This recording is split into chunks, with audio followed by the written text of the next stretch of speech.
Friends, কেমন আছো তোমরা? আশা করছি সবাই খুব ভালো আছো। আমিও খুব ভালো আছি। প্রিয়াঙ্কাস ফ্যামিলিতে তোমাদের আরও একবার ওয়েলকাম। একটা মিনি ব্লগ শ্যুট করছি, যেটাতে কিনা আজকে পুজো দিতে যাবো। আমাদের এখানে বাসন্তী পুজোর অঞ্জলি আছে, তো মোটামুটি ঘরের কাজকর্ম হয়ে গেছে। চলো তোমাদের দেখাই। তো ঘরের মোটামুটি কাজ হয়ে গেছে, তোমরা দেখতে পারলে, এবং আমার রান্নাটাও কমপ্লিট হয়ে গেছে।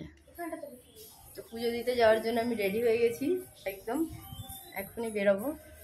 আর আজকে পরেছিলাম, এটা আমার মেয়ের একটা শাড়ি, সরস্বতী পুজোয় ওর আম্মা ওকে দিয়েছিল, তো এটা পরেই রেডি হয়ে গেছি। রান্না বান্না কমপ্লিট, টিফিন কমপ্লিট।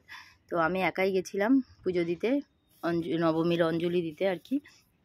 তো পুজো টুজো দিয়ে কাঁসাপাড়া একটু গেছিলাম, ভেবেছিলাম কিছু শপিং করব, কিন্তু শপিং করিনি, কিছু পছন্দই হচ্ছিল না তেমন, তোমরা দেখতে পারবে ভিডিওতে। তো ওখান থেকে শুধুমাত্র মল থেকে 3টে নেল পালিশ কিনেছিলাম। বললো 3টে নেল পালিশ কিনলে পরে 99-এ পাবো। তো 3টে নেল পালিশ নিয়েছি, একটা সানগ্লাস নিয়েছি, নিয়ে টুকটাক জিনিস দেখছিলাম, প্যান্টটা দেখছিলাম, আর একটা প্যান্টও দেখছিলাম।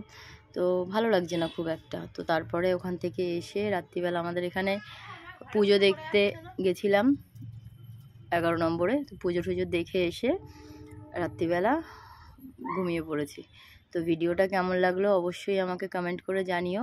এবং অনেক দিন পর পর আমি ভিডিও দিচ্ছি, লেট হয়ে যাচ্ছে ভিডিও দিতে।